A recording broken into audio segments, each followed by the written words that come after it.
Alhamdulillahilladzi arsala rasulahu bil huda wa dinil haqq liyudhhirahu 'alad dini kullih wa kafa billahi shahida.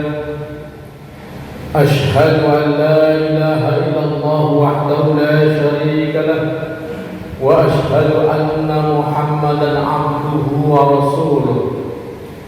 Allahumma salli wa sallim ala asyrafil anbiya'i wal mursalin Sayyidina Muhammadin wa ala alihi wa sahbihi ajma'in, amma ba'd.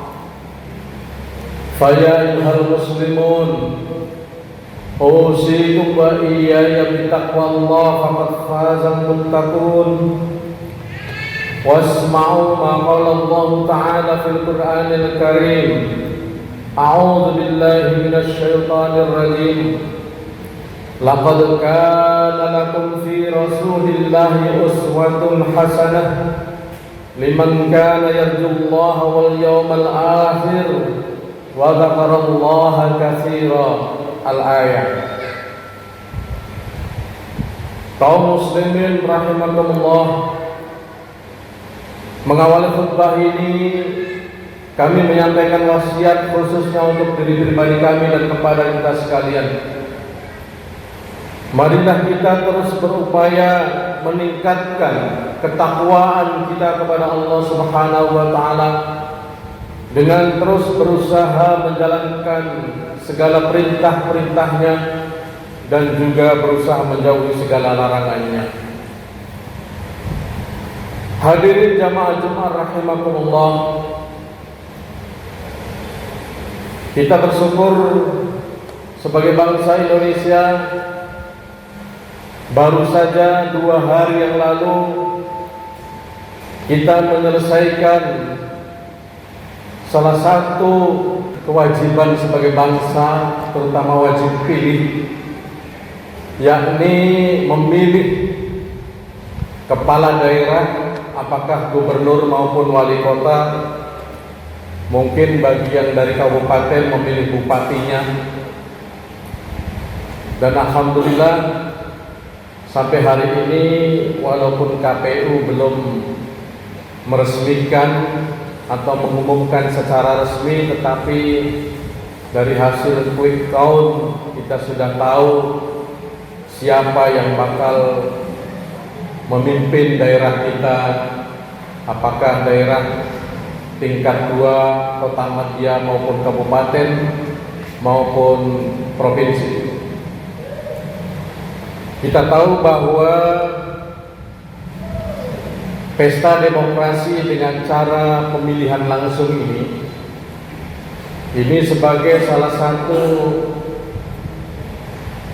wujud demokrasi, di mana demokrasi itu sendiri dikenal atau dipahami oleh sebagian ahli sebagai, ya kalau gampangannya orang menyebutnya dari rakyat oleh rakyat untuk rakyat. Intinya adalah sebenarnya bagaimana setelah melakukan pemilihan ini kita memiliki pemimpin, di mana pemimpin itu tugas dan fungsinya, tujuannya adalah untuk mensejahterakan rakyat. Itulah sebabnya kita berharap ketika pemilihannya sudah berlangsung secara demokratis, harapan kita selanjutnya adalah pemimpin yang terpilih ini juga memiliki karakter, sifat dan sikap yang juga demokratis. Mungkin di antara kita ada yang bertanya, apakah ajaran Islam menganjurkan demokratis? Apakah Rasulullah SAW selama hidupnya, khususnya ketika beliau bertindak bersikap sebagai seorang pemimpin, adalah seorang pemimpin atau sosok pemimpin yang demokratis? Jawabannya ya.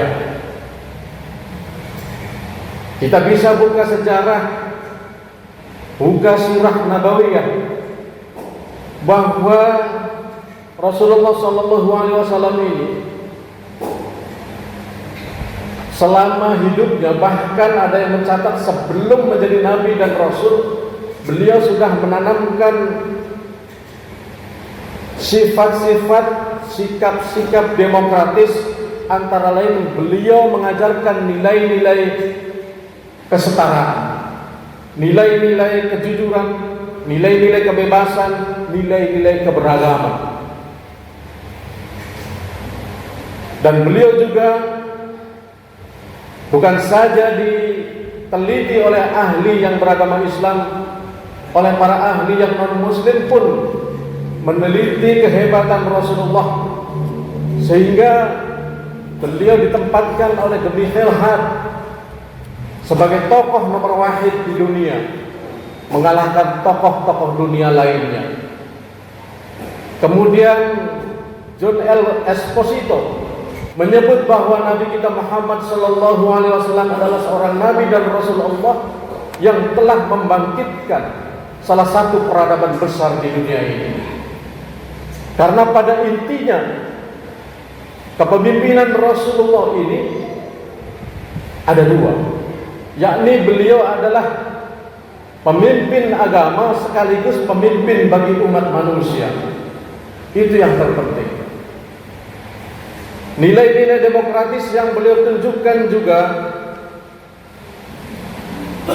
kita pernah baca dalam sejarah juga bahwa perjuangan Rasulullah untuk memerdekakan manusia ini sungguh sangat luar biasa, menghadapi banyak ancaman, banyak tantangan dari para pembesar-pembesar Quraisy saat itu.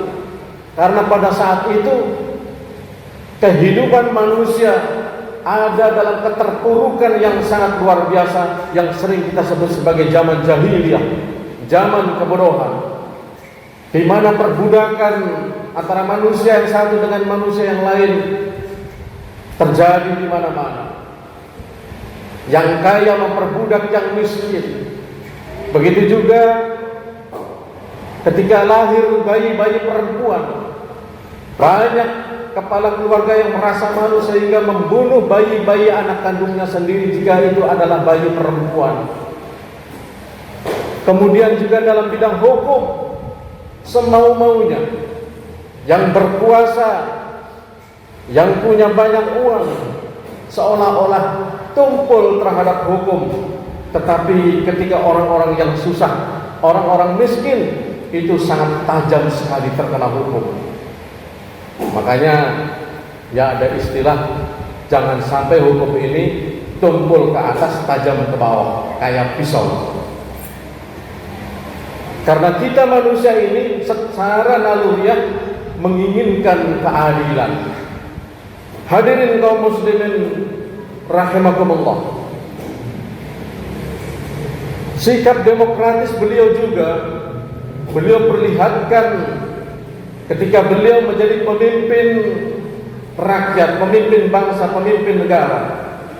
Dimulai dari Piagam Madinah, di mana meskipun di Madinah saat itu kompleks, lengkap penduduknya, maksudnya beragam, bukan hanya beragama Islam, ada Yahudi, ada Nasrani.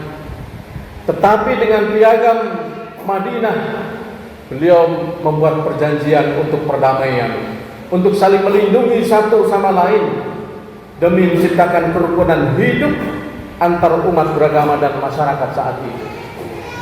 Hadirin kaum muslimin rahimakumullah, itulah makanya tidak salah yang Allah sampaikan di dalam surat Al-Ahzab ayat 21, kata Allah seperti yang saya sudah bacakan di awal, laqad kana lakum fi rasulillahi uswatun hasanah, bahwa di dalam diri Rasulullah benar-benar terdapat suri tauladan, terdapat contoh yang sangat baik, yang luar biasa.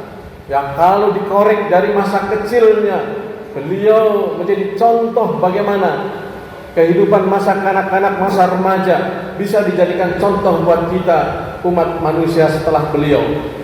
Lebih-lebih lagi setelah beliau diangkat menjadi nabi dan rasul setelah umur 40 tahun, menjadi kepala keluarga, menjadi kepala rumah tangga, menjadi seorang ayah, menjadi seorang kakek bagi cucu-cucunya. Sikap beliau sungguh sangat luar biasa. Dan ini memang perlu kita harus terus berusaha mengkaji dan menggali bagaimana kehidupan Rasulullah agar bisa kita contoh bersama. Banyak kasus-kasus kekerasan dalam rumah tangga karena mereka tidak mencontoh bagaimana sikap Rasulullah terhadap istri dan anak-anak.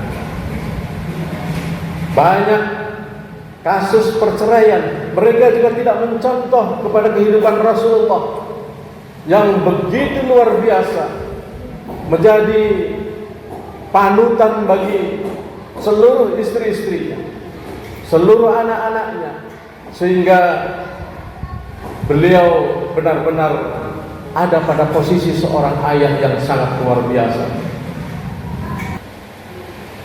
Meskipun beliau seorang nabi dan rasul, yang katakanlah namanya juga nabi, yang langsung kepada Allah hubungannya. Rasul itu kan katakanlah kapan saja mau tanya kepada Allah itu bisa. Tetapi beliau benar-benar memperlihatkan sikap demokratisnya ketika ada yang mengkritik. Antara lain kaum muslimin rahimakumullah, ini ada di dalam buku 99 Resep Hidup Rasulullah karya Abdillah F. Hasan. Ya, ketika